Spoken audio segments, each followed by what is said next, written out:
le projet de loi 104 qui a cristallisé la distance que moi je ressens depuis un certain temps face, je l'ai dit tantôt, face aux partis politiques, face aux miens et face à l'ensemble de nos institutions. Et ça s'est accompagné d'un rapprochement de la vie citoyenne. Je m'explique. Quand on est à Québec, on est véritablement dans une cloche de verre. C'est un univers en soi, et ça, tout le monde le constate.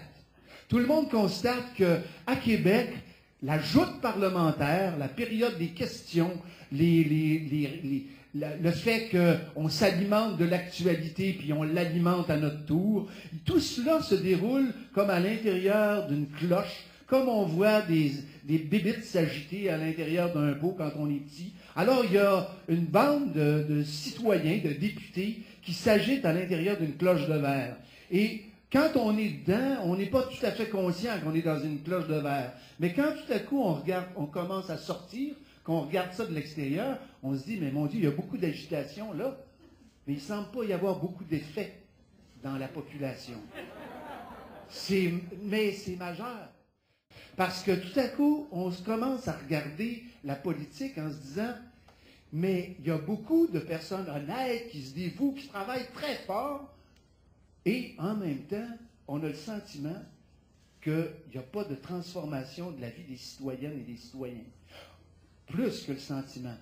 On a la conviction, et vous l'avez, plusieurs d'entre vous, qu'il y a un fossé qui est en train de s'élargir entre la vie des gens, la vie des hommes, la vie des femmes, la vie des Québécoises, des Québécois, des citoyennes et des citoyens, et la classe politique.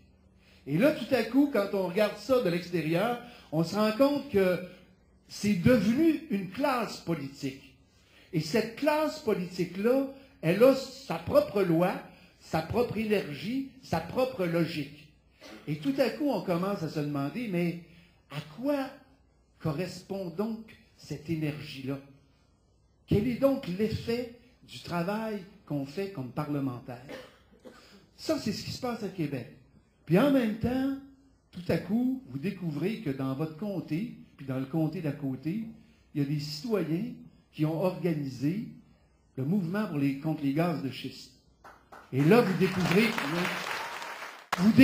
que de ce côté-là, du côté de la vie citoyenne, là, il y a des gens qui se rassemblent, qui sont aussi nombreux que ce soir. Puis moi, je disais à quel point j'étais envieux de voir autant de gens se réunir, 500-600 personnes, organiser des soirées d'information de qualité, se mobiliser, partager le pouvoir, partager les tâches, se trouver, faire naître des leaders naturels, mettre en œuvre des manifestations. Celle de samedi, elle a réuni près de 10 000 personnes. Un succès remarquable. Bravo!